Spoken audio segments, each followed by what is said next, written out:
ओम विष्णवे नमः।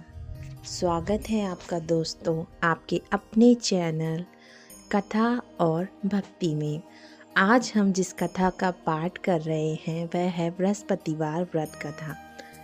बृहस्पतिवार व्रत कथा का पाठ हम शुरू करते हैं। तो सभी जोर से बोलो, बोलो बृहस्पति देव की जय, बोलो विष्णु भगवान की जय। बृहस्पति देव की कथा। प्राचीन काल में एक ब्राह्मण रहता था। वह बहुत निर्धन था, उसके कोई संतान नहीं थी। उसकी स्त्री बहुत मलिनता के साथ रहती थी। वह न स्नान करती, किसी देवता का पूजन न करती, न किसी देवता का आदर करती। इससे ब्राह्मण देवता बड़े ही दुखी थे। बेचारे बहुत कुछ कहते थे किंतु उसका कुछ परिणाम न निकला। भगवान की कृपा से ब्राह्मण की स्त्री के कन्या रूपी रत्न पैदा हुआ। कन्या बड़ी होने पर प्रातः स्नान करके विष्णु भगवान का जाप व बृहस्पतिवार का व्रत करने लगी। अपने पूजन पाठ को समाप्त करके विद्यालय जाती तो अपनी मुट्ठी में जौ भरकर ले जाती और पाठशाला के मार्ग में डालती जाती। तब ये जौ स्वर्ण के हो जाते। लौटते समय उनको बीन कर घर ले आती थी। एक दिन वह बालिका सूप में उस सोने के जौ को फटक कर साफ कर रही थी कि उसके पिता ने देख लिया और कहा, हे बेटी, सोने के जौ के लिए सोने का सूप होना चाहिए। दूसरे दिन बृहस्पतिवार था। इस कन्या ने व्रत रखा और बृहस्पति देव से प्रार्थना करके कहा, मैंने आपकी पूजा सच्चे मन से की हो तो मेरे लिए सोने का सूप दे दो। बृहस्पति देव ने उसकी प्रार्थना स्वीकार कर ली। रोजाना की तरह वह कन्या जौ फैलाते हुए जाने लगी। जब लौटकर जौ बीन रही थी तो बृहस्पति देव की कृपा से सोने का सूप मिला। उसे वह घर ले आई और उसमें जौ साफ करने लगी, परंतु उसकी माँ का वही ढंग रहा। एक दिन की बात है कि वह कन्या सोने के सूप में जौ साफ कर रही थी। उस समय उस शहर का राजपुत्र वहां से होकर निकला। इस कन्या के रूप और कार्य को देखकर मोहित हो गया तथा अपने घर आकर भोजन तथा जल त्याग कर उदास होकर लेट गया।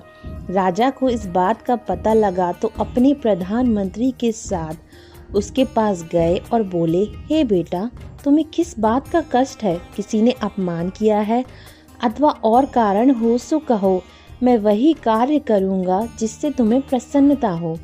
अपने पिताजी की राजकुमार ने बातें सुनी तो वह बोला, मुझे आपकी कृपा से किसी बात का दुख नहीं है।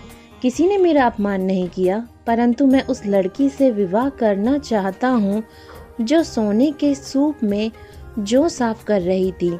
यह सुनकर राजा आश्चर्य में पड़ा और बोला, हे बेटा, इस तरह की कन्या का पता तुम ही लगाओ, मैं उसके साथ तेरा विवाह अवश्य ही करवा दूंगा। राजकुमार ने उस लड़के का घर का पता बतलाया। तब मंत्री उस लड़की के घर गए और ब्राह्मण देवता को सभी हाल बतलाया। ब्राह्मण देवता राजकुमार के साथ अपनी कन्या का विवाह करने के लिए तैयार हो गए तथा विधि विधान के अनुसार ब्राह्मण की कन्या का विवाह राजकुमार के साथ हो गया। कन्या के घर से जाते ही पहले की भांति उस ब्राह्मण देवता के घर में गरीबी का निवास हो गया। अब भोजन के लिए भी अन्न बड़ी मुश्किल से मिलता था।